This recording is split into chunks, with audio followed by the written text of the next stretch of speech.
Ladies and gentlemen, welcome to the Boundary of Disaster and our newest episode of this motor racing podcast.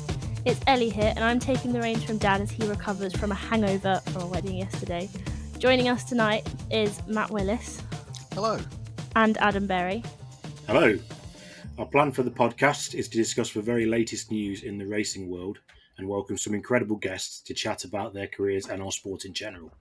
We don't actually have a guest today, but we do have some news. Yeah, we do indeed. We've got Hazel Southwell back with us today, this time as an official member of the Boundary of Disaster team. So welcome back, Hazel, and welcome to the team. It's very exciting, obviously, as anyone in motorsport. Big thanks to the team, and just happy to be here. Okay, shall we kick off with launching straight into the Singapore Grand Prix? Everyone Sounds recovered good. from that yet? Yeah, it was a long one, wasn't it? It felt like a long one. It was so long. I think it probably felt like slightly less long for us than the drivers, who looked pretty melted by the end of it. But yeah, cool. Even by Singapore's standards, that was a bit endurance. Yeah, seeing Carlos afterwards, he looked like someone had left an icy pole out of the freezer for like 4 hours and just a puddle on the floor. And I just remember looking at the screen after it felt like about an hour and it had been 14 laps. I was like, oh my goodness, we're not even a third the way through. Yeah. It's quite rare to see, for how fit the drivers are. It's quite rare to see races where they're so beaten up afterwards these days, and it's kind of feels like sort of harking back to an older era of Grand Prix racing where they would be kind of out there for 4 hours and just in burning hot cars and just getting through it was a challenge.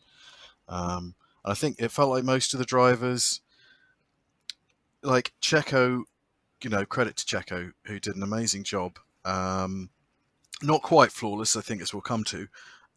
But I think he's kind of, because he was going through a rough patch and his performances had been tailing off despite him having some good performances earlier in the year. But I think he's kind of well and truly back in the game, and whether or not that's he is Mr. Street Circuit, so whether this is like a blip is remains to be seen. But good job to Checo. Anyone else feel similarly? Yeah, I think so. I mean, I think a lot of people, I know on social media wise, everyone was kind of thinking, goodness, did Red Bull make the right decision extending the contract? And he really pulled out of the bag last weekend. So definitely did a good job in somewhere they haven't been in a while as well. So Yeah, I'd agree. He did, as Matt said, did pretty much everything right on Sunday, with the exception of something that I'd imagine, going to talk about. But and he survived the pressure from Leclerc for quite a long period of the race as well, which, as we've just mentioned, with the sort of fatigue the drivers were experiencing, is no mean feat.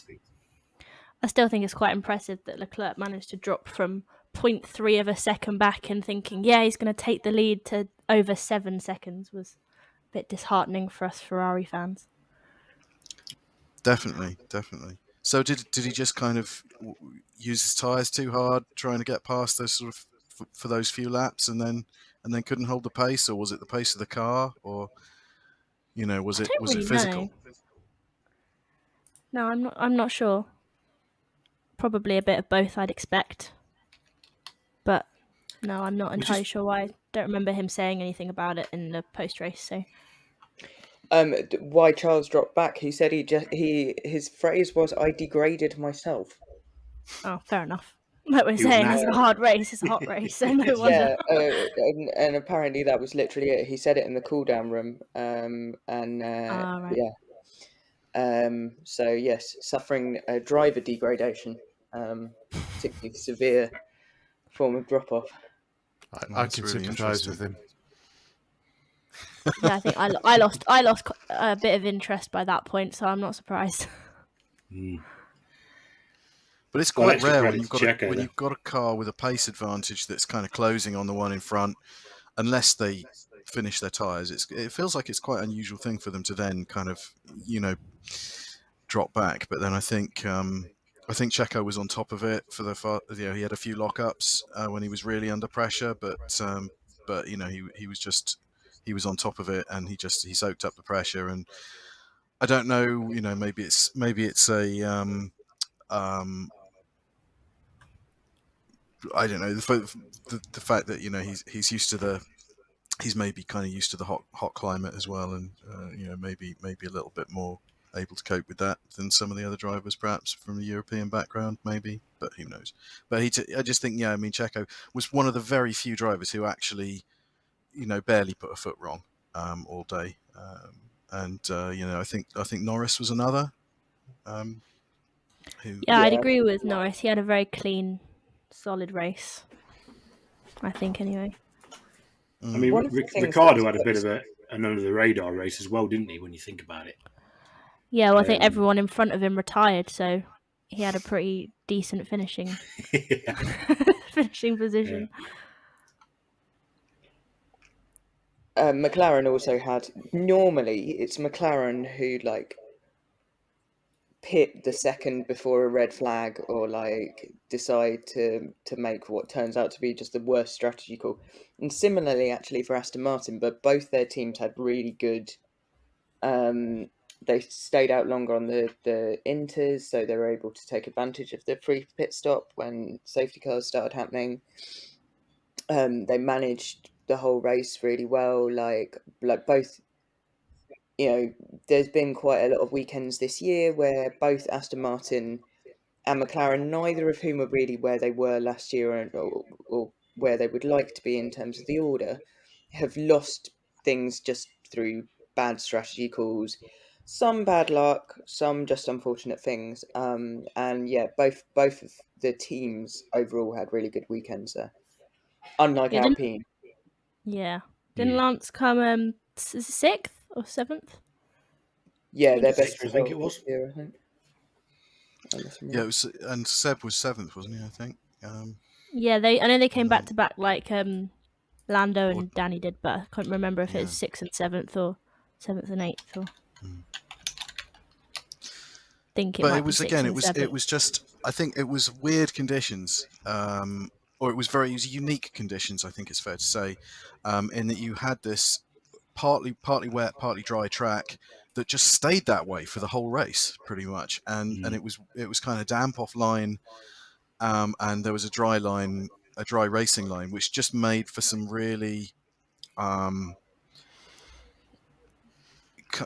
it was sort of like a light switch on off, no grip offline, good grip online, and when drivers were still on the inters, then they were kind of wearing down to sort of semi slicks and going even worse offline but better online. And just the fact that it stayed that way, you didn't have the changing conditions the way you often do with a wet dry race. It just struck me as it was like being stuck in a kind of a time loop for the whole race, and you expect conditions to evolve, and they kind of didn't. And so we had those little slips from Lewis and from Max, and from various people really, where they ended up kind of putting a foot offline and semi going into the barriers, and losing a couple of places and having to sort of do it all again. So it was really kind of it was a unique kind of. It felt like there was a lot going on. There were a lot of people saying, "My God, this is a boring race," and this is feels like such a long and difficult race to watch. But there was a lot of incident, and maybe it was just that it wasn't always kind of racing incidents. It was just sort of watching the drivers a lot of people ended up having to take escape roads and stuff as well, didn't they? Yeah, it was lucky those escape roads were there, really. Yeah. I didn't think it was a boring race. It was just a long race, in my opinion, anyway. I still watched it all. I find it quite interesting. Like you say, there was a lot going on, whether it was mistakes being made over various different safety cars, and the way that the tyre situation was playing out for the teams. All of that sort of thing. It wasn't as boring as a lot of people like to make out, but at the same time, it wasn't. It wasn't one that's going to get down in history as one of the greatest Grand Prix. But championship implications. None. Well, there were. I mean, there were some championship implications in that. Max, who has basically driven a pretty much flawless season, didn't have one. Like, if he'd had a Max as standard weekend, there was every chance he was going to take the title there. But he didn't. He had messy quali, which wasn't entirely his fault, but also wasn't entirely not his fault. Like, he just didn't quite manage the tyres and the way that he needed to do his laps in the way that he normally would, in the way that his team normally would. And yeah, the race was a bit of a mess, and he made a mistake when he was trying to overtake Norris. So I think something that it's proven is, for a team that and a driver who has looked so dominant this year. I mean, like, I think we all know the mood is definitely that it's only a matter of time until he's given that trophy. But at the same time, fallibility is still an option. Yeah, and I think the only really implication for the championship after that race is that McLaren pulled ahead of Alpine. Everyone else kind of just moved. Like, they just got more points, no really reshuffling or anything else. But constructors-wise, that's pretty much the only thing that happened. Ferrari pulled themselves a little bit further away from Mercedes as well, didn't they? Because yeah, a little bit. There's been periods where it's looked as though the way that Ferrari have been performing this season, that there was a chance Mercedes might finish second in the constructors, which would have, well, I mean, it still could happen, but that would be a disaster for Ferrari given the pace of the car and the way that the drivers have performed this season. Mercedes have got to be disappointed, though, don't you think? Yeah, especially for George not getting out of Q2, and then because of that, they put him at the back, and he didn't really make a lot of progress. Yeah, it was very anticlimactic for the Mercs. I think Lewis looked really strong in the practice sessions, especially with, and from a qualifying positions as well, with Max qualifying where he did. I think it's probably been, other than potentially the position he found himself in at Silverstone, one of Lewis's best chance to actually win a Grand Prix this season. And it just, I don't know, it was just a bit of an anticlimax from their point of view, the actual race. For whatever reason that was, it looks like perhaps it would have been better for the Mercs had it had been fully dry, but it is what it is.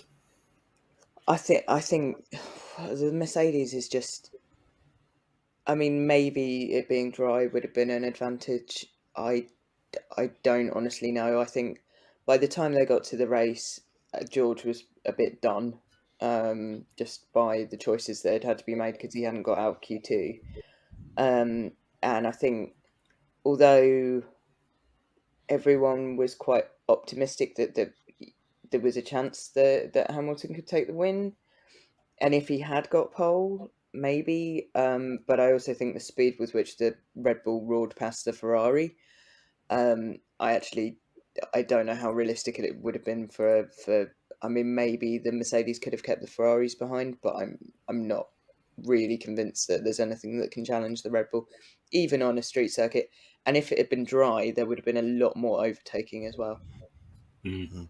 The Red Bull was quick. I mean, some of Max's overtakes, the speed differential between the cars is mind-blowing. And some of Max's overtakes, it pains me to say, for those who know me, but some of Max's overtakes were very, very good in the race. I can't remember. There was one in particular going into one of the tighter hairpins where his racing line on the inside was brilliant car control. Yeah, agreed. I think there was. I think probably in a dry race there wasn't going to be anything stopping the Red Bulls. It's hard to see. Hard to see that. I think even if I think we've had a couple of races this season where we've gone into it thinking Merc are maybe just about there, and maybe Merc could have a surprise. And in FP1, I think they were top, weren't they? And it was like, oh, have they turned it around, or is this the circuit for them? And then only for it to sort of fall away later on. And I think it's just I think that car is just not going to do anything this year. I dare say they've stopped working on it as well. I dare say they're throwing everything at next year. Yeah. The other thing as well is that were Lewis's performances in free practice, or were his times slightly flattering given that it's Singapore and it's Lewis? Because obviously I think it's his favourite track, isn't it? And he's always traditionally been very good around that track. He might have been getting more out of the car than most people would have been able to, and making it look a little bit better than it was. Yeah, well, Mercedes kind of felt a bit like Ferrari this weekend. They can pull it out in qualifying and practice because they can put a lap together really nicely. Especially on low fuel and stuff, and then when it comes to the race, they just don't have the pace that the Red Bulls do. Red Bulls are just nice and well-rounded at the minute. Yeah, I think Mercedes' only real hope, if they had caught up, and there was a point kind of just before the summer break where it looked like that they were certainly getting closer. They were much more, convincingly in the fight somewhere with the front runners rather than slipping back into the midfield. But if that had really closed up, then reliability was going to be the thing that they would have potentially had over the other two teams. And even that, I mean, obviously Ferrari have had some shockers with it, but Red Bull don't even seem to really have a huge issue with that. Or when they've got such a gigantic speed advantage that even if they take grid penalties, it just doesn't matter. Yeah, normally Max starting from P7 just means we'll have a 5-lap buffer before he's in first. So. Yeah. And it's like those first couple of races in the season when they had the issue with the fuel cooling and so they'd taken the baffles out of the fuel tank to save a few grams. And I think once they addressed that, then the car was just as bulletproof as anything out there, which is this year not as bulletproof as they have been in the hybrid era, but still pretty solid reliability wise. I think for Max to not win this year would take something like his Schumacher 99 incident. It's just a question of when. I don't think there's nothing on track that I can see happening to change that inevitability. It would need Ferrari to get on top of their reliability, to make a big jump in speed, for Charles to not make any mistakes, and also I think for Red Bull to start messing up. I don't think any of those things are going to happen. It'd be interesting to know, if Charles did win hypothetically speaking, if he wins every race from this point forward, what's the lowest that Max has got to finish in each race for Charles to overturn the difference in points. It's low. The difference between the two of them. So Max is now on 341 points. Charles is on 237. That's 104 points worth of lead. Yeah. The mathematical possibility of even continuing to extend the championship is, well, if the gap is still that big after Japan, so they could both just not even bother, then Max wins. He would essentially need Max to not score. It would need to be less than 100 points, because that's the most... it will need to be less than 104 points at the end of Japan in order for Charles to even keep the fight alive. And I don't know how plausible that is. He literally needs the wheels to fall off Max's car every race. That's what's going to... I did see someone on Twitter who worked it out in the most pessimistic way possible. What is the highest Max can score, but Charles still win the championship? And it's I think he'd have to come 7th or 8th, if that, to be able, and Max and Charles win every single race. But it's not plausible. It's not feasible. No, it's not going to happen. I suppose the only kind of curveball might come from the rules, which I guess we'll come to in a bit. But just talking about the rules, there was the situation with the safety car, and the safety car distance, the minimum distance that the lead driver is required to maintain from the safety car, which was the only chink in Perez's armor in this race. It was the only kind of flaw to his race, I think, the only real one, only meaningful one, which was that he failed to maintain the 10 car length distance to the safety car, and apparently he didn't just dip below this once. There were kind of 3 occasions under the safety car when he kind of fell back beyond that. And he got a 5-second penalty, I believe, which was enough, obviously, with the 7-second deficit to that Charles had at the end of the race. That was enough for him to keep the win. What do we think about that? I was really surprised how lenient this was. So, I mean, I do think in a way it would have been unfair for him to lose it. Singapore is obviously quite difficult because it's got so many corners, because it's very tight, staying both with the safety car in an F1 car and not on top of it, and kind of maintaining that gap, because you obviously want to hang back because this safety car is going to go through the corners much slower than a Formula One car. So, like, I do get that there's and when there's only one line as well, like, you don't want to find yourself in a position where you're having to evade the safety car. So I can totally accept that there were some circumstances around the specifics of this race. But what surprises me is that in Formula 3 in Zandvoort, Oliver Bearman did the same thing and he got a 30-second penalty. Wow. So yeah, and there's been some really harsh, like, victory stripping things for junior series drivers who've done the same thing. So yeah, I'm a little bit surprised because they quite often, with this kind of thing, they really clobber F1 because they're meant to lead by example. There's like a prior one from somewhere. Vettel got 5 seconds for doing something, but I don't think he was in the lead at the time. But because you're meant to maintain the distance or no greater than 10 lengths between cars, as well as whatever.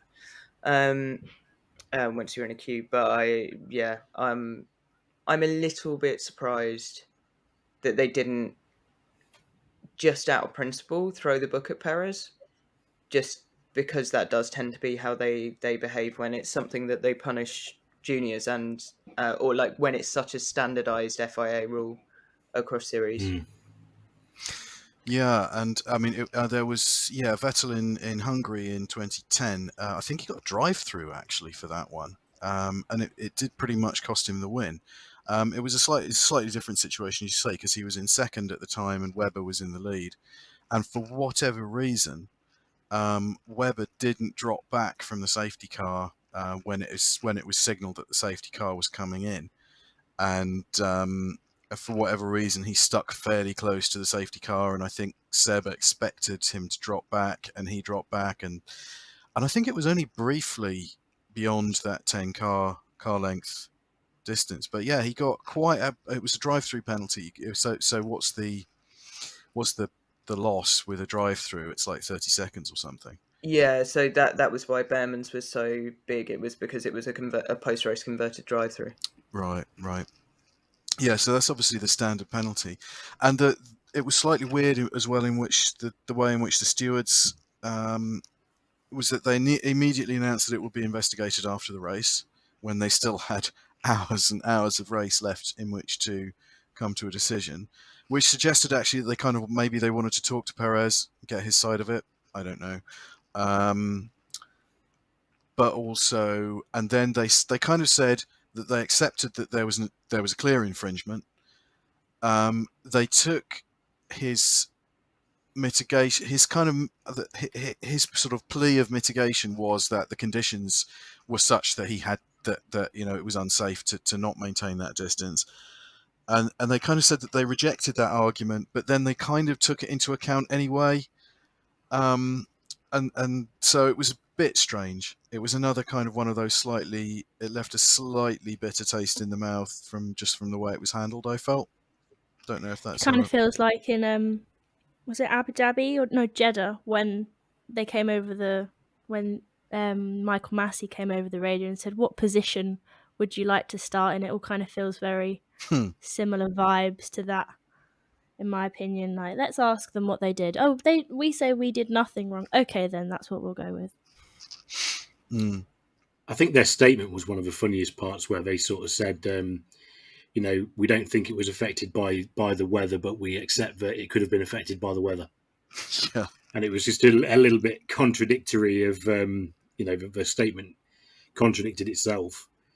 But, And given the scrutiny they're under since last season, it does feel like they should be really solid on this kind of stuff. And it's disappointing that they still seem kind of variable.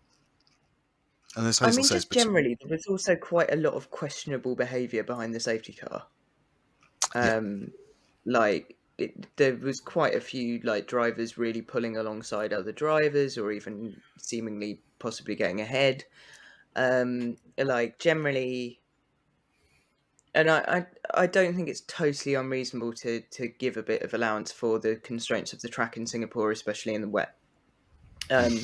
Like I said, the corners come quite fast. You're not quite sure how far ahead of you the safety car is. You don't want to go too fast and hoon around the corner into it, obviously. So, and 10 car lengths is actually not very much, and is relatively difficult to continuously judge round corners.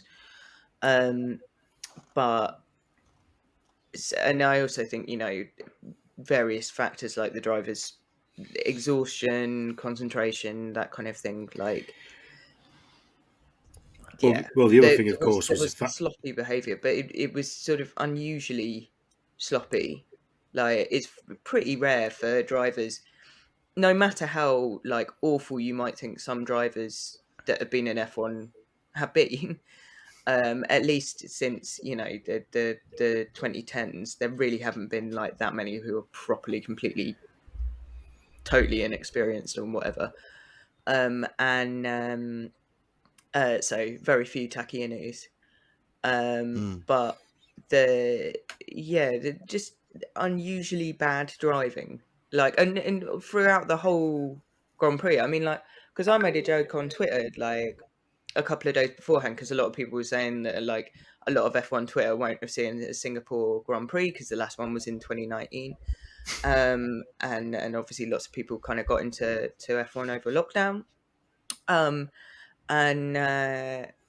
so I said, the Singapore Grand Prix is a bit like an E-Prix without any overtaking, and I obviously I was playing, but actually in terms of driving, there was some quite Formula E activities, and I say that obviously with a lot of love for Formula E, but fully in acknowledgement that because of the way the cars drive, which is very badly, there's sometimes some very questionable stuff, and I wonder how much these new cars, which are hard enough to drive on any circuit, are just sort of not quite capable of something like Singapore at the moment, or at least, maybe none of the teams have quite enough of a grip on how the downforce should work, on how the setup should work, on how they can get the tyres warm and whatever for a circuit as incredibly challenging as Singapore. Yeah, well, there was that instance where Max, just going back to the safety car driving issues, where Max completely pulled right next to Lando, and even when a little bit ahead, Lando thought over the radio, he was like, that was very close. And even though, like you say, it is difficult because it was going around a corner, but it's definitely not safe when you're behind the safety car and you've got so many other drivers so close by you. I mean, a lot of the drivers were complaining as well about the speed of the safety car, weren't they? But obviously, they the job of the safety car. That. Yeah, and the job of a safety car is obviously is to give the marshals ample free track space to clear up whatever they need to clear up. So obviously, the safety car team drive it with the speed that they think is necessary to do so. But I suppose when you factor that in, you've got drivers that are desperately trying to keep a set of, tyres that are cooling down every lap warm. And, when you are behind the safety car, the only way that you can do that really is to drop back a bit, give the tyres a bit of burn and then drop back again. And so there's lots to factor into it. But I would agree generally that the penalty for Perez, it seems reasonably inconsistent with what the FIA should have been potentially dishing out. I mean, I'm so torn because I do think it was a really great drive from him, and it was a standout drive in the field, and it kind of deserved the win. But alternatively, that penalty is yeah, and also, and when you've got inconsistency between F1 races is one thing, but inconsistency between F1 and the juniors formulae, I think, is pretty unforgivable. But it looks like this is something that motorsport hasn't quite got right yet, and we can only hope that it improves under scrutiny. Speaking Absolutely. of rules, is it have we kind of done the Grand Prix now? Is anything else? I was going to say, it feels like the other big story probably. I think we've exhausted the Grand Prix. It was an exhausting Grand Prix. But yeah, so the other big story of the week in Formula One, the cost cap. Yeah. Which I think Red Bull, it came out today, Red Bull have admitted that they did in 6 different cases. I think that was the story. Is it 6 different parts of the car or something like that, where they weren't sure, something like that? There's 6 different elements cost items of the submission, which the Red Bull may have interpreted their accounting differently to the way that the FIA thinks it should interpret the accounting. And this was kind of always going to happen, and this was why there was a trial run year for the cost cap, where it was like, get your house in order, see if you can, because if you remember, there wasn't really a cost cap in 2019, there were like some dry run years in an effort to try and get all of the teams to understand how they did have to account for this and submit it. Because obviously every F1 team has different structures, every organisation is structured differently. So, like, if you look at actually the various bits of McLaren are separate legally and in companies in terms of entity, but McLaren Racing, for instance, has a Formula E team, an Extreme E team, and an IndyCar team, as well as the F1 team, which obviously you wouldn't put any of the costs associated with those into the F1 cost cap. Whereas, for instance, AlphaTauri is very much just AlphaTauri, so there's lots of different, and some places like, Ferrari has a junior program, which would fall somewhere roughly in probably the same accounting structure organizationally as the F1 team, but doesn't count the cost cap and stuff. So there's all kinds of things where they did try and sort of, for a few years, try and make sure that teams understood how they should be accounting for it and what was covered in the cost cap and what wasn't. So yeah, there was initial kind of like dry run process to try and iron that out.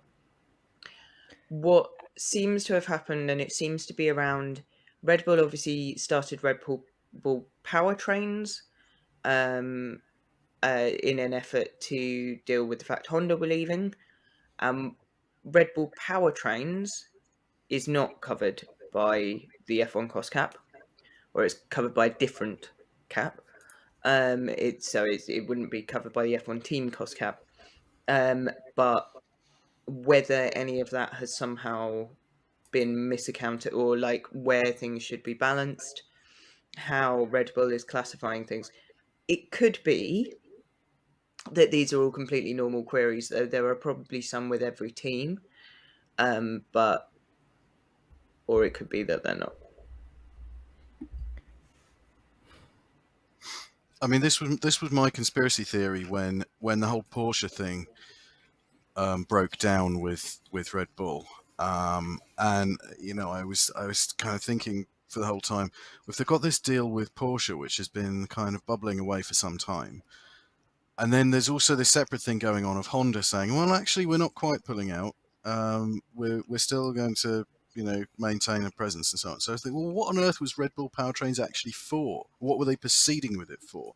And I developed this conspiracy theory, which I will say now, I'm not going to be fair to Red Bull Racing. It's got way past the point where I can be objective about Red Bull Racing. I'm afraid to say I've got like Horner derangement syndrome.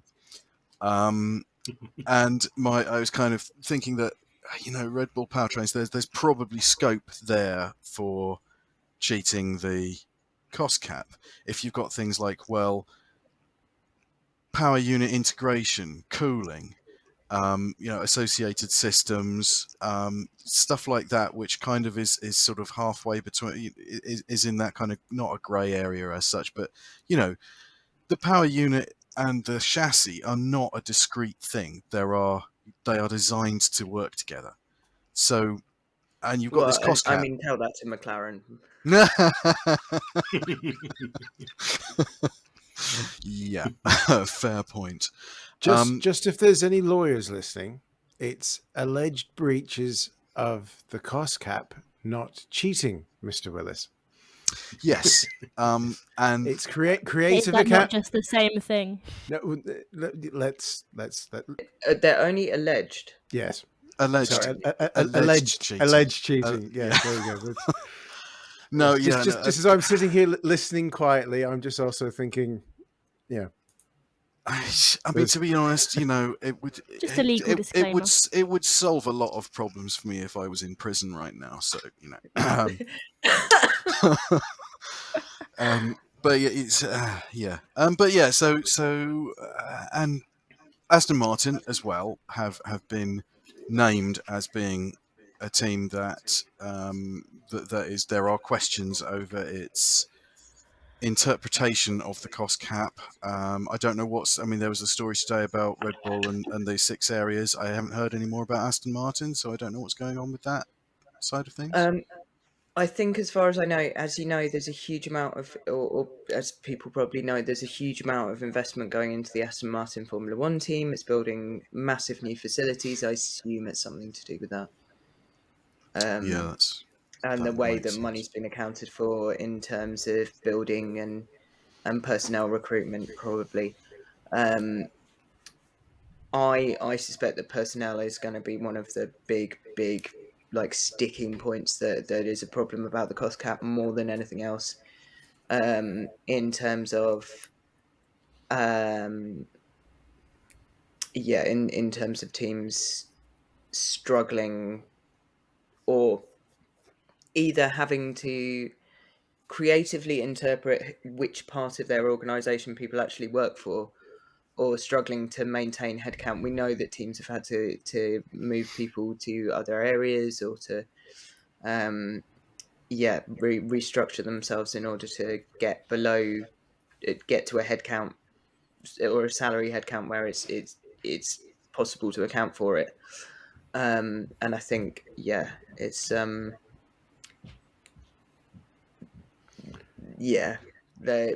both teams. And I mean, there was lots of stuff that was said in the paddock, and I do understand, the fury of people who felt that either confidential information had been leaked or that they were being particularly unfairly targeted. As far as I know, every single team has been asked about for details on their submissions. So it's not that this is a new phenomenon. It's just that we're now getting close to where the FIA may actually make a decision and say, no, you did breach that. I think for some of the teams, clearly, I don't think Haas have been massively pressed about the cost cap in terms of worrying about hitting it. But for the teams that were trying to kind of wind down their spending to that level, I think it has been complicated, and yeah, the personnel one, I find it quite. I think it's difficult to justify having the personnel costs, bar the drivers and the top three most highest paid people in the team included, because that feels quite unfair on having to keep the other salaries down to whatever they need, or having to balance those salaries against development of the car, or whatever it is, within an artificial cap. I don't know if I think that it's okay that's structured like that. I do appreciate there probably had to be some limit, but I suspect that, for instance, there should be a significant portion that's allocated to, say, the travelling team, to race weekend team members and things. Do we think that a year one fines are more likely as they codify what the accounting practices will need to be going forward, so that some of the more heinous penalties that are in the regulations might not be triggered, and they will just fine or reduce caps for year two, because they're not going to Yeah, retrospectively strip people of wins like the Damoclesian Verstappen thing they were talking about last week. no, I don't think they're going to change the outcome of the championship. I think there will be smacked wrists. I suspect there will be fines. If a team was found to have deceived the system on a massive level, then yeah, I think you would see something pretty major. Like if a team had just like submitted completely false accounts, or I don't know, completely made up, or like somehow hidden a huge amount of their spending or something. But I don't get the impression that that's what this is. I get the impression that it's that things haven't been classified correctly but have been declared.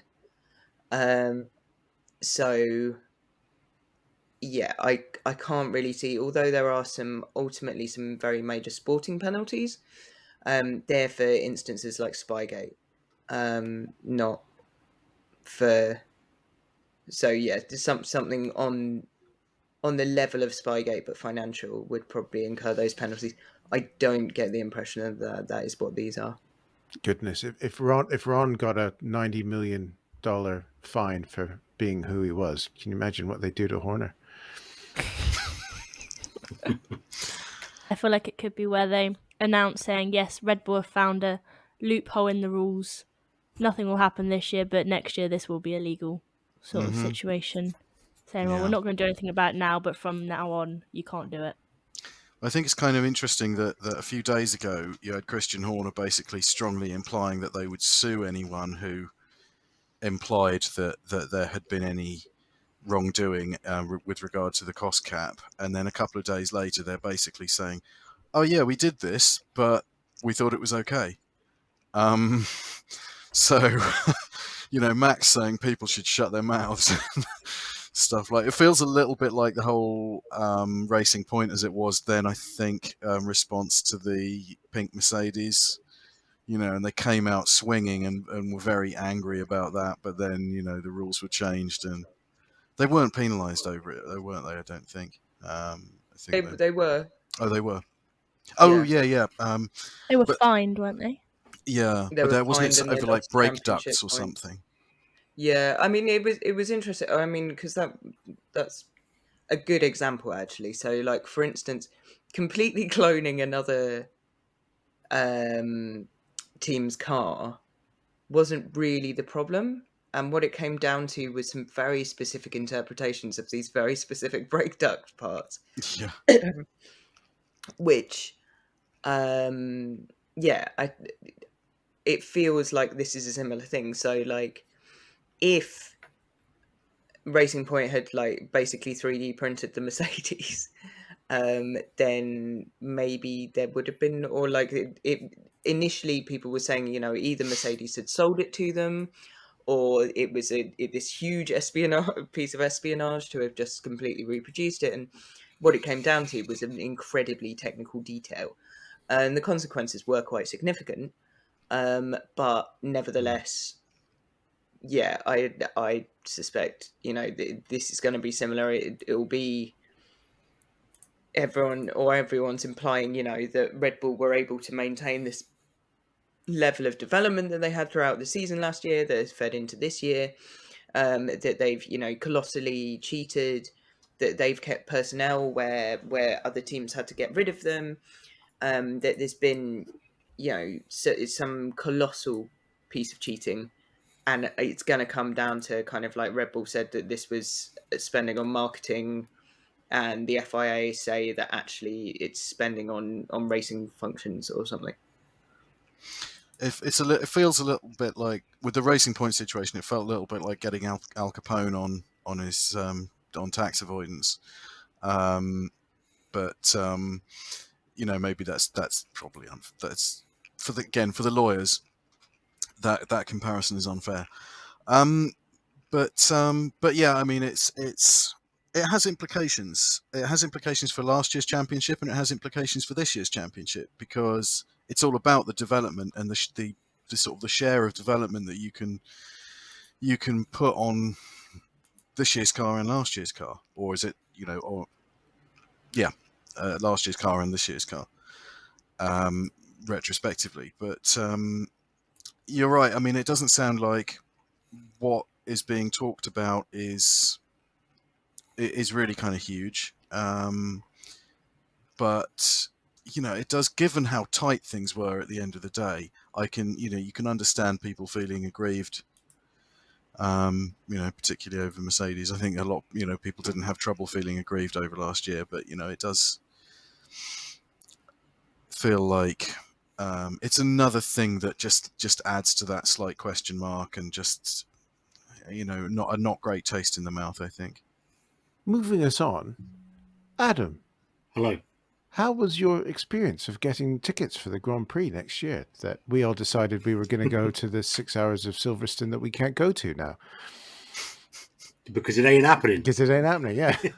That's to move things along a bit here. I've been quiet, but I've also seen how long you guys have been going on about one of the most boring races I've ever listened to in the car. The Silverstone ticket situation was not Silverstone's finest hour, let's put it that way. Compared to some, I actually had it relatively good by the sounds of it. The way the system worked was very similar to what you'd expect when you're buying gig tickets or something like that. You jump on when they say they're for sale, and you sit in a queue and you watch a red bar go along your screen, and then you get a 15-minute countdown, and then you have all of 5 minutes to actually get your tickets and get them paid for. Which 5 minutes sounds like a long time, but when you're essentially trying to figure out what it is exactly you need, it's not that long, especially considering in my case, and this seems to be the case for a lot of people, the website wasn't accepting card payments, which is handy. I was lucky that I was in a position where I could pay using PayPal, which worked. My cousin jumped on line at the same time I did, which was 11:30 in the morning on the first day the tickets were up, and by 3:00 in the afternoon was still in the queue. I jumped on just so that we'd got 2 computers basically trying to get through, and before he'd even managed to get on to the point of buying his tickets, I'd got on and bought them for him. So I managed to get on twice and buy 2 sets of tickets in the time that Dan had sat waiting to be allowed in. And Dan's experience sounds pretty universal for what most people experienced. Obviously, we discussed it on Twitter. We spoke about Silverstone's statements about unprecedented demand and all that sort of thing, yet they'd brought this all upon themselves with this dynamic pricing that they've got for the tickets. They essentially told people you need to get on and get them quickly, and then moaned about the fact that everyone was trying to get on and get them quickly. So it was it was pretty shambolic. They pulled the tickets from sale on the first day to fix the system, and then the same thing happened on day 2 as well. And just to give you an idea, Sophie and I paid 219 quid for our weekend tickets for the Grand Prix, and by the time they had sold out, they were selling the same tickets for 419 quid on the website. They'd gone up 200 quid. And I don't think there's any excuse for that whatsoever. I don't think that demand or whatever it might be gives them any reason to increase the price of general admission tickets by that much in the space of 2 or 3 days. So that was it. It was good fun. It was very stressful, and it was made worse by the fact that when we got actual confirmation of the bookings via emails, they were wrong. So then I had to chase Silverstone up and say, "Can you confirm that my booking is correct? Please tell me it's right, because I don't want to have to go through all that again." And thankfully it was. But yeah,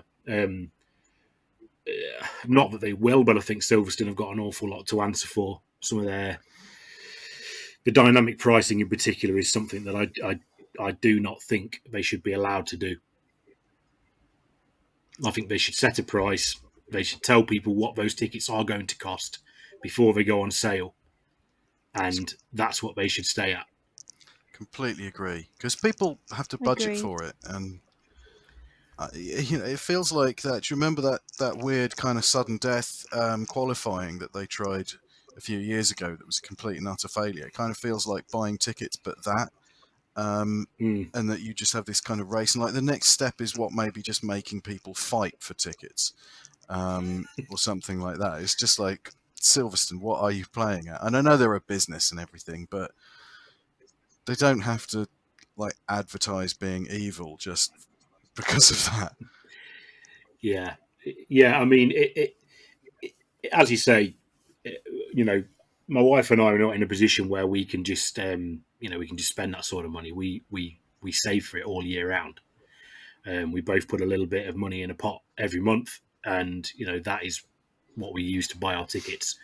And we base it roughly on what the previous year's tickets cost, plus a bit more, because you can factor in the fact there's going to be an increase. You accept that there's probably going to be an increase on the ticket price year on year. But I think what the worst thing about it was the fact that this dynamic pricing on their website was changing the price of the ticket. As you well know, it was refreshing every 90 seconds, and it wasn't going up every 90 seconds, but in some cases it was going up hourly, at least. And they were doing this whilst people were actually weren't able to actually buy tickets because the website wasn't working, and people's payments weren't going through. And I really just don't see how that's fair. I didn't buy tickets because I don't have the funds as a broke uni student. But one of my friends, who is also a broke uni student but did manage to dig out the funds, managed to get on and buy them all within 15 minutes right when it opened. So it just shows that some people had no trouble at all, and for whatever reason, some people had tremendous problems. I mean, I didn't even look at buying them because I'd seen the prices after their stupid members £90 a year thing and thought, you know what, that's not worth the money. But I did get the email that I think a lot of people got saying tickets will be suspended until tomorrow. I just thought, what is going on? I mean, I've sat in a queue for 2 hours trying to buy Harry Styles tickets and it wasn't this mental. I think that's the thing about it, is that, you've got websites like C-Tickets and Ticketmaster or whatever that you buy your gig tickets from, that, they're selling tickets for concerts for their one-offs or two-offs or whatever, and they're selling hundreds of thousands of these tickets, and they don't have these problems. And as I say, I think the biggest kick in the teeth for anybody trying to buy tickets was the fact that Silverstone bought this upon themselves, with their dynamic pricing, and then to then have the sort of audacity to come out and say, well, we didn't expect this to happen, it is a bit silly on their part. Has any other circuit done this in the past? Is this a completely new thing to Silverstone this year? Or is there some precedent to this? I can't say for sure, but I've never experienced it anywhere else. I don't think it's normally been something. So it is. I haven't really heard of it being used in sports contexts very much before. It is something that, for instance, gets used for mega events like the Olympics. You might remember that there was actually quite a lot of ticket price variation for 2012. So it's some similar system to that, I would guess. And it definitely gets used for concerts. I haven't heard of it. And obviously plane tickets and things like that that's always the case. But I haven't heard of it for a Grand Prix before in any other context. Maybe Miami or something might have used it. I get the general impression that the organisers kind of feel like attending a Grand Prix is a kind of one-off for most people. And that, with the Olympics, you can kind of understand it, because to experience the London Olympics, you might be willing to go slightly beyond what you can typically afford just to get that experience, knowing that, it might be another 30 or 40 or 50 years or whatever before London hosts another Olympics. But with the Grand Prix, it's a yearly thing, but it feels like they're viewing it as if people should see it as a once in a lifetime thing to do. I'll break the bank and buy these tickets and get to the Grand Prix. Where for some people, we want to go every year, but it is nearing the point now where it's becoming difficult financially for us to do that. Which I think is sad, in the amount of people as well on Twitter that pulled the plug for two reasons. One, because of a situation with the website, and the other because by the time that they actually managed to get on to buy the tickets, they'd gone up 150, 200 quid, and they couldn't no longer afford them. So people that have been going to Silverstone for the last 10 or 15 years or whatever to watch the Grand Prix, for the first time, they're having to just go, you know what, I just can't afford it anymore. And that is, I think, only going to get worse. Let's talk about fuel. Hello. And we have just the person for that. Because I find this fascinating, the idea of sustainable fuels. And of course, Paddy Lowe is doing his zero thing as well. But this very strange debate going on about sustainable fuel in Formula One was the bit that really caught my eye from our list here. And also that, if I remember correctly, on your first visit to us, Hazel, you called using Formula 2 as a testbed for Formula 1, which is their new excuse for this. What is a sustainable fuel? Is it actually sustainable? And, what is it? Well, I will try not to add an entire other podcast here. But as people may or may not know, this is sort of my specialist subject. So sustainable fuels, in terms of what that means for specifics, effectively is about as specific as just saying fuels. So a sustainable fuel just means something that is not made from fossil fuels. The actual sustainable credentials of it could be quite poor, but there's two sort of main methods. One of which is to make an ethanol or a methanol, which is then transformed or kind of refined. It's combined with extra hydrogen and turned into and various other additives that you can put in if you want, and then turned into a petrol or something. Whatever you want to get out the other end, basically. And there's also building it on a molecular level.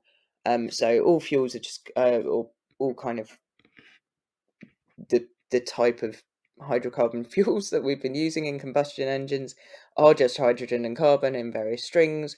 So you just molecularly, I say just, this is actually quite a hand-wavy, almost alchemical science process,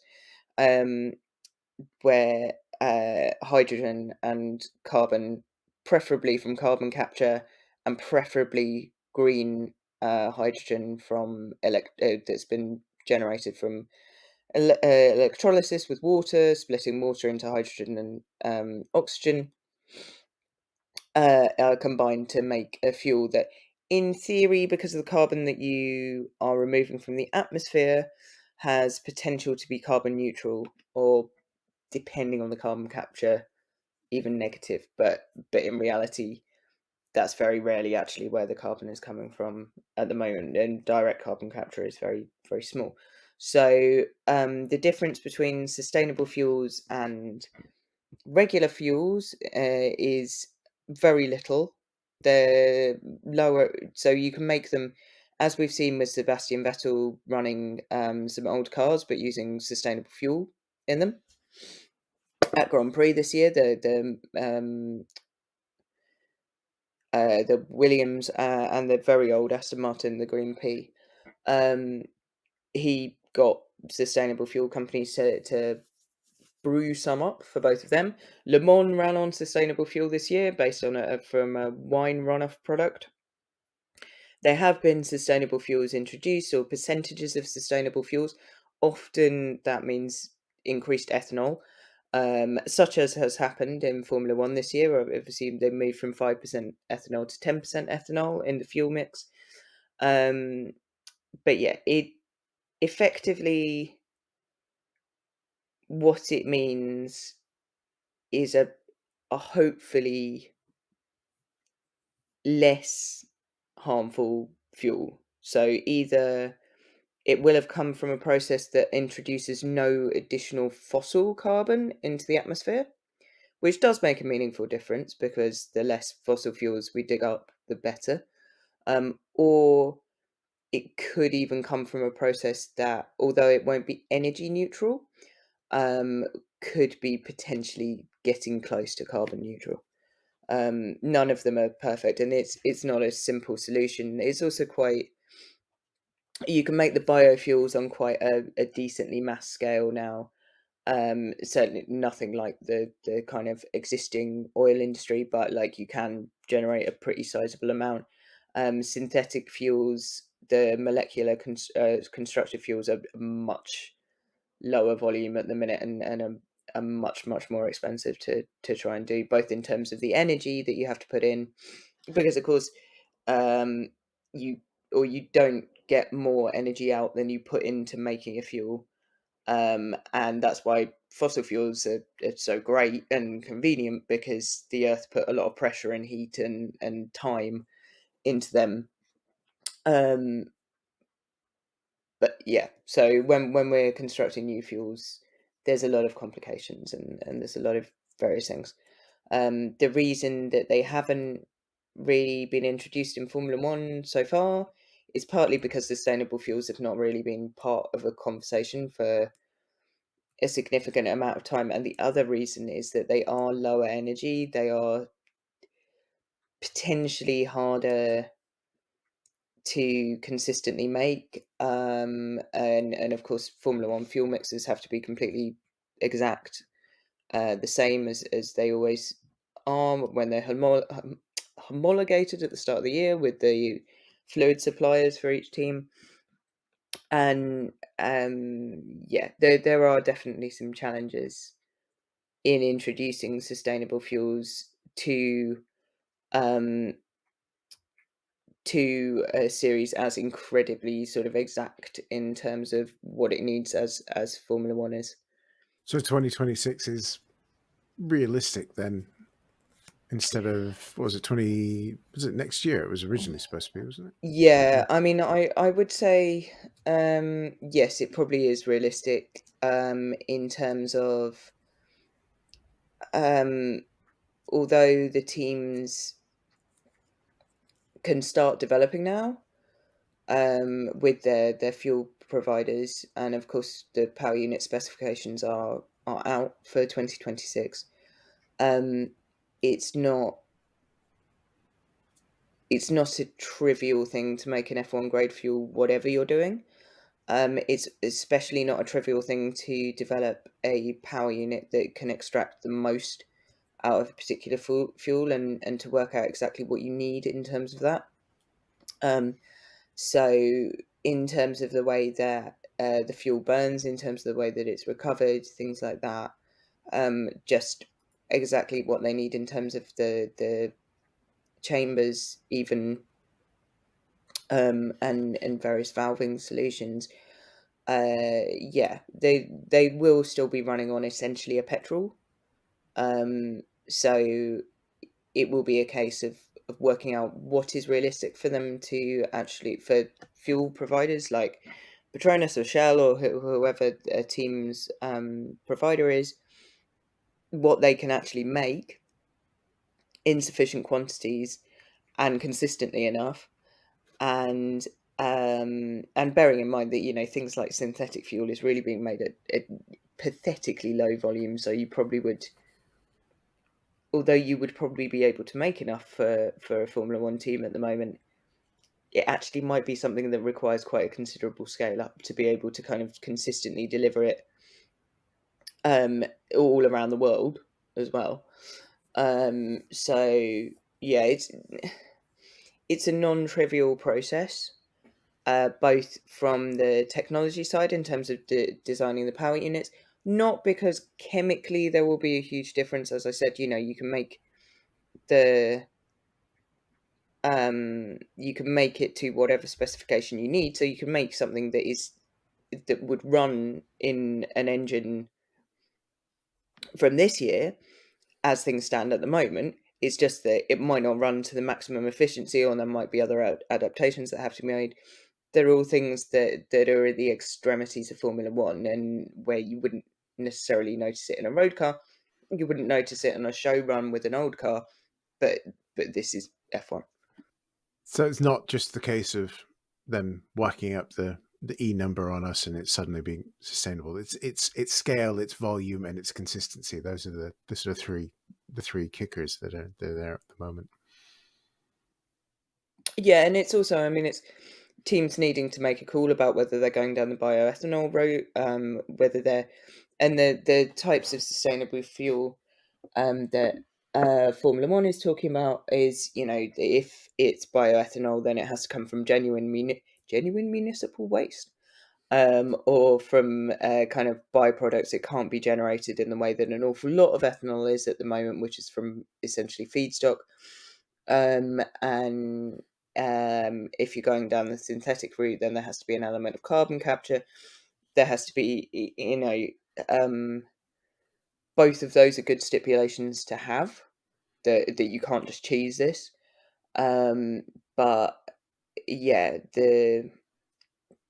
it's non-trivial to plan on those things in to produce a fuel of a Formula One standard. And yeah, like the reason, well, I don't fully agree with what is being done in Formula 2 and Formula 3. I've been reassured repeatedly by Formula 2, Formula 3 that there will be no reliability issues, or no increased reliability issues related to increasing from next year. They're going to a significant percentage of initially bio-derived sustainable fuels, and then upping that percentage, and then switching that percentage over to a synthetic fuel, and then kind of it actually, Formula 2 and 3 don't actually get to 100% sustainable fuels until the year after F1 does, which is a little bit odd. But the yeah, again, it's, you can make a fuel that is compatible to the engine. Whether it will deliver the same power output, whether it will, you know, whether it will behave the same, that's a different question, and kind of, I don't know whether it's acceptable to do experimentation in terms of trying to find, you know, where the sweet spots are in terms of working out that power density, or what has to be adjusted to engines, in series where drivers are paying to drive, and where like a bad season, an unreliable season, can just break your career. And yeah, so this was initially announced in January in a talk to the Royal Institute of Engineers, and I asked the Formula 2 teams about it, and they were quite sort of they were clear to say that they were in favour of sustainability, but that also they weren't going to accept any risk on their drivers' parts because it's not fair. And I was told very firmly at the time that Formula 2 and 3 would be moving to sustainable fuel, and that was that. So yeah, I also think there's a little bit of, you can't really compare a Formula 2 or Formula 3 engine to a Formula 1 one anyway. So I don't know how much I buy that there's a huge amount to be gained by Formula 1 by running them in Formula 2 and 3, but maybe there is, and I'm simply being too cynical. It is a positive step to improve the sustainability of Formula 2 and 3 regardless. So yeah, there we go. I probably only added a 20-40 minutes there on sustainable fuels. I'll shut up now. We should have got someone on who knew what they were on about, really. But is it, I mean, is the FIA kind of like, are they using the junior series to sort of push their environmental credentials while letting F1 off the hook a little bit? Or is it, is it just that it's more straightforward? It's kind of more straightforward with a one make series and a single engine and so on. So to just go ahead and do that, and while F1 is more complex. I think it's much more straightforward when you just say, okay, you did have ELF as the fuel supplier. They've had the same fuel since GP2, or since the first year of GP2, actually. And you've had this fuel for this long, and now Aramco is the fuel supplier, and you're having this fuel. Yeah. There is only one fuel formulation for Formula 2 and Formula 3. And they get what they're given, and the championship buys the fuel and gives it to the teams, or sells it onto the team. Like it's not the same case as with Formula 1 teams, where you need to be able to regulate what Ferrari is doing with Shell, what Mercedes is doing with Petronas, like etc. Like everyone's got a different fuel partner. Yeah, I think it's not completely nonsense to say that there is stuff to learn, certainly in regulatory terms, and in terms of what they can expect, and in terms of the data that they can look at, and in terms of what can be developed. There's plenty to learn. I mean, all fuel contracts in motorsport are basically advertising anyway, so it's sort of there's a lot of different stuff going on there. I would say it's a way of deepening a partnership with Aramco, if you want to be maximally cynical about it. And this is probably a question for another time, to be honest, but I mean, how long has Formula One realistically got with some kind of internal combustion engine? I mean, are we talking sort of, 2030? Is that kind of, are we still 2050 going to be, suck, squeeze, bang, blow? I mean, I think there will probably be a combustion element for a very long time, to be honest. Combustion engines aren't particularly set to disappear, but yeah, I think, and actually something like Formula One is exactly the kind of use for something like sustainable fuel, like molecular fuels, because yeah, you can't realistically make equivalent volumes even of kind of like bespoke fuels. Like, it's just not possible. But for a racing series, yeah, like because the amount of fuel that is burned in Formula One is very small. If the logistics can be greened as well, then that's a different area in terms of freight and things being moved around. Whereas actually the actual stuff going bang in the car is a very, very, very small percentage, and you can already see that they're limiting the amount of fuel and things for next year. So despite some interesting reports in the German press that said they would, or not next year, sorry, for 2026, there will actually be less fuel used per race and stuff. So we shall see. In my simple brain, that would be an obvious thing to do, would be to just start reducing the max fuel rate. Say you can't have 100 kilos, it's now 90, and then bring it down. You can get efficiency by just burning less of it, I would have thought.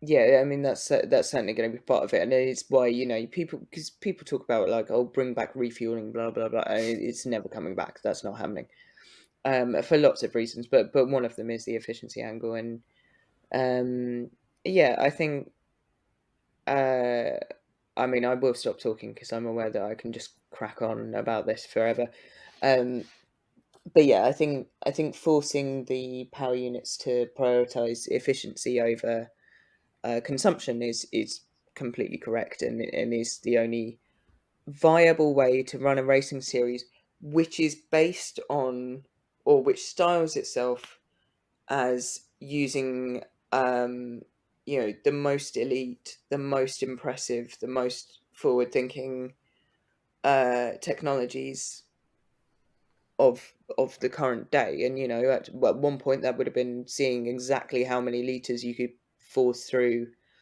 a V10, and now that is a very, very different thing in terms of what we think efficiency and performance, or what we think performance looks like in automotive technology and racing technology. And people do tune into Formula One for that extreme edge of performance, and otherwise there is classic car racing. The dream.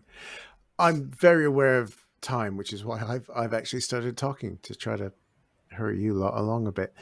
Dear listener who's been still with us, that's great, because we do have a few more things that we're going to have to come back to. But there was the F3 test with Abby Pulling, Chloe Chambers, and Teresa Babikova. He says, butchering the nice lady's name. It actually wasn't Teresa Babikova, because she has injured she got injured in a race just prior, so she was replaced by Nerea Marti. What was the word that's come out of it? The reports I read were, as just a fan, I couldn't really see what they were saying in them. So what did you hear about it? Was it a positive experience? Because I did hear that there was no physical limitation issues, all of that silliness that they've been throwing around.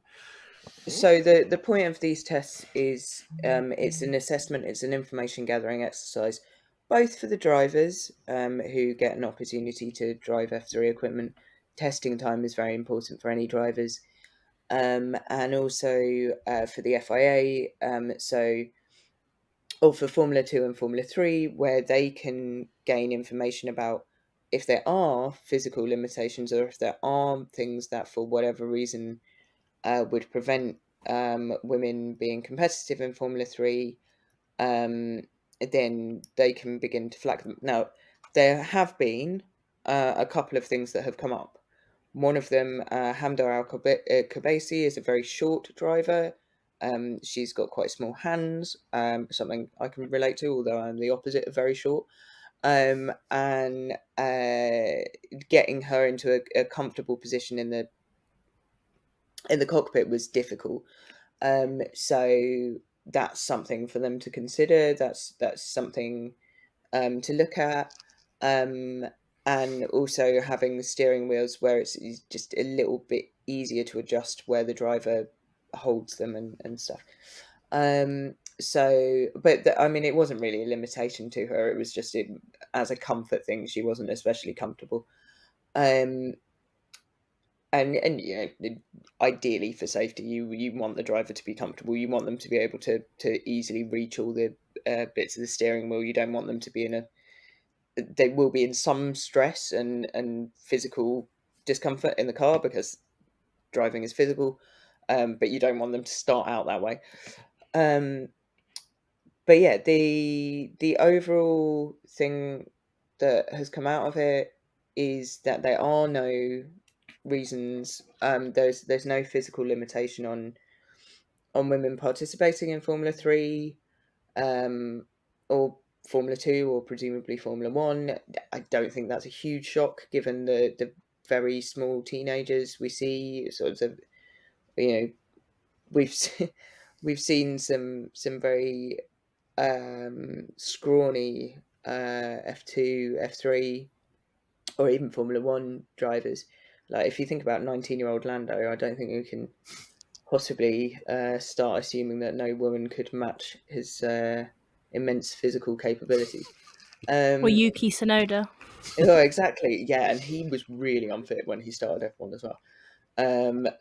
Like, for a driver, I mean, I'm sure he could have, Well, no, he said in an interview he really stepped it up for this year, and I think he said he ran more than 15 minutes, and he thought he was dying, and that was before pre-season really, this year. he was a bit of lazy git, but yeah. So I don't think anyone was really expecting there to be an actual physical limitation, but it's good to kind of like knock that on the head and just say, like, no, we've looked, and then to also. The other thing that they're looking into with this is, where are the gaps? Why aren't girls getting to F3 and performing? And what are the gaps in their preparation for arriving to F3, to Formula 2? It's very difficult, obviously, for Formula 2 or 3 to do a huge amount about the fact that, I've got an article coming out about this, but where the gap is happening is regional F4. So by the point of Formula 3 and 2, it's very difficult for them to do anything about it, in terms of what they can actually control. But they can at least look at, if you get people without necessarily with quite the preparation that you might see in their male peers, then what could you do to try and help them? Like, what can we do to help get some young female drivers who are prepared for Formula 3 and are prepared to be competitive in Formula 3? And so there's an element of that, and looking at what the gaps they have are, what their questions are, where there's the gaps in the knowledge for the team. It was ART they were working with to work with them and assess with them, and to sort of identify where they lack knowledge, or maybe lack specific experiences, or where they lack skills, because drivers have to develop skills. I personally felt it was a very positive test. Victor Martin, who just won the Formula 3 title, was there to help the drivers, and he was really good, actually. He was very, like, it's a bit, the bar is on the floor or even subterranean, but there are a lot of he didn't have to be there. All he had to do was set an example lap, and I don't think he didn't have to do that. Even he could have just said, "I'm knackered, I'm not doing it, mate. I've just won the Formula 3 title." But yeah, he was very interested in the test, and very sort of like an active participant, was helping all of the drivers, was giving advice and stuff. And he actually I interviewed him about it, and about sort of the experience of being part of it. And he said, it's good to have him there for the drivers to ask questions, because the first time he tested an F3 car, he didn't have anyone like that as a reference. And he could have done with the advice, as it were. And then he came back up to me about 5 minutes later and was like, "I didn't come across as like horribly patronizing there, did I? Like, it's not that I think," and I was like, no, obviously you know more about these cars than the drivers who are getting in them for the first time today. You've just won the title. But he was obviously kind of thinking about the dynamics and kind of why he was there, and how he could help, which just good to see, really. Good lad. Fantastic. Impressed by that, actually. Yeah, it's quite mature for a. Was he in his early 20s? I think. Yeah, cool. No, that sounds. And it kind of sounds like, actually, when you describe it, it sounds like the kind of thing that maybe should have been done years ago. But it's great that it's happening at all, and it probably is because there's all these sort of stupid question marks over, ability and preparation and stuff like that, and also the questions over the female drivers who are racing now in W Series and some of the other, in some other series out there, like WEC and in IndyCar, to an extent, and F2, and whether there's a question of whether we will get any of that generation into F1 at any point, or into at least maybe into like a hypercar, or a couple more IndyCar or something like that, or are we really looking for the next generation who are not yet in F4 or something like that, which I think would be a shame. But where do you think we are in terms of that progression? Big question, I know, but put you on the spot. But I think it's something that I've been interested in for a long time, and I really want to see a woman in F1 being competitive in F1, and I don't see why it can't happen. Within that 5 years that Stefano Domenicali was talking about, saying not within 5 years. I don't see why 3, 4. Yeah, I mean, I think 5 years felt like a very toppish thing to say, because the average junior career of a lot of the or the kind of cars career of a lot of the drivers who've recently made it to F1 as teenagers has not been 5 years. I think there's reason to believe that there could still be a girl in karts who is on that trajectory. I think realistically there are still significant other barriers. Primarily, the numbers game, in terms of the percentage of, if you think about 100,000 karters, the chance that any of them get into cars is very low. The chance that any of them who get into cars get into Formula One is, I mean, like, you're just adding zeros infinitely there. So I think although there's better energy, there's better activities being done to actually help female drivers up the ladder, things like this.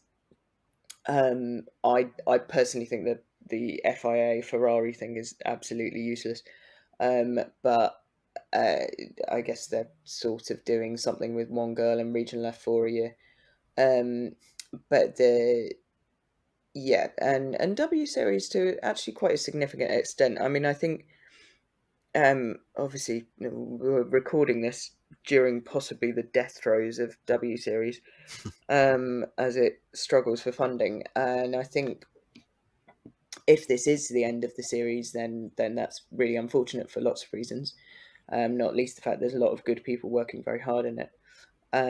But the thing that it did, and I know that people have sort of said, well, it's not really getting any woman closer to F1. I do think it's a problem it hasn't got any woman into F3 or kind of moved that. But it has, on the other hand, got a woman into a significant advisory role in the Alpine Academy. It has got Abby pulling into the Alpine Academy, or as an affiliate. You are seeing more interest in female drivers in Formula One academies, for instance, than there has been before.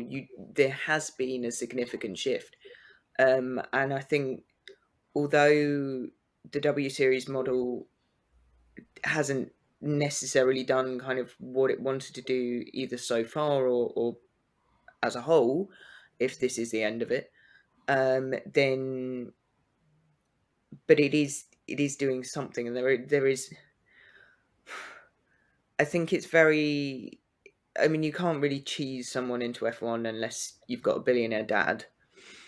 or a billionaire mum for gender equality. But because Kylie Jenner could decide to put one of her child or children, I don't keep up with the Kardashians, straight into a cart tomorrow, and then they could be well on their way. But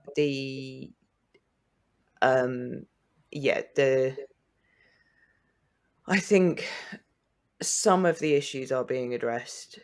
Some of the bias around it. There's still a lot of rubbish that gets talked about. A female driver would get more sponsors, even though we know that almost every female driver has struggled for sponsorship very badly. And in fact, the last woman to nearly get to F1 did not, because she did not have sponsorship.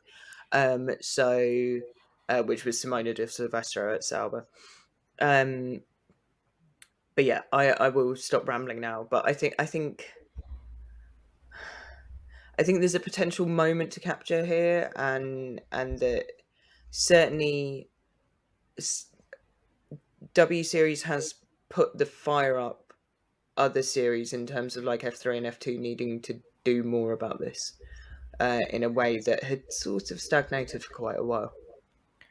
I think another thing as well is that, of course, a woman getting into F1 relies on a team wanting to pick them up. And like you're saying about sponsorship and everything as well, unfortunately, we've got into kind of a lull this year where a lot of teams aren't wanting to pick up rookies, let alone a female rookie, not wanting to be the first one to say go, I suppose. But yeah, that's kind of my point. I don't know where else I was going with that. But yeah, relies on obviously an F1 team having to pick up a female driver. And even though we've got all these drivers all these female drivers in the academies and stuff, a lot of those drivers don't end up making it, and that's just a stat anyway, let alone bringing a woman into that situation, unfortunately. It does feel like we're kind of at a bit of a turning point now where, and like you say, there is more of a sense of urgency about it, and I hope that doesn't get lost. And certainly if W doesn't continue, then I think as I'm fond of saying, W might not have necessarily achieved what it set out to do, but it certainly has highlighted, it's really thrown into stark relief some of the problems that were always there, like the unwillingness of sponsors to sponsor female drivers, and the sort of conservatism around teams in taking them on, and I think W has sort of shown some of that up, and I hope it continues, because I think if it doesn't, then I think that'll sort of take some of the pressure off that process. But and then again we've got sort of like the Iron Dames doing really well in GTE AM, and some other kind of possibilities out there, but it'd be nice that it's just not the exception anymore. And I think motorsport certainly can get to that point. It's just that it seems to be making a really heavy weather of it. And on that cheery, positive note, let's wrap that up, as we've been going for quite a while. We have plenty more to talk about. We've got the BTCC finale this weekend, which we didn't get to either. One of our number was wined and dined at the recent event. We won't talk about that because we hate him for it. But there's lots to go, and we will return with more. And of course, the next time you hear us will probably be us complaining about the minute fine that Red Bull got for cooking the books. Alleged cooking of the books. Until then, thank you, Matthew Willis. Thanks. Thank you, Adam Berry. Thank you. Thank you, Ellie. Thank you for having me. Yeah, I didn't call you Bubs that time. And of course, for reasons known only to herself, for joining us properly as our new co-host, Hazel, welcome and thank you so much. Oh, thank you for having me. Bye-bye. Thanks for sticking around and listening to this episode of Boundary of Disaster. Please, if you can, like and subscribe, leave us a review, because that would be amazing. It helps with all the algorithms, and that means people can find us a little bit easier. Of course, if you can tell your friends as well, you never know, they might start listening to us as well, which would be ace. If you fancy supporting us, there's a Patreon page. The link is in the description. Also, check out the other links. We've got a link tree there that goes to all of our socials, including the new TikTok, which Ellie has got up and running, and the rest of us still don't know much about. So, until next time, thank you so much. Bye.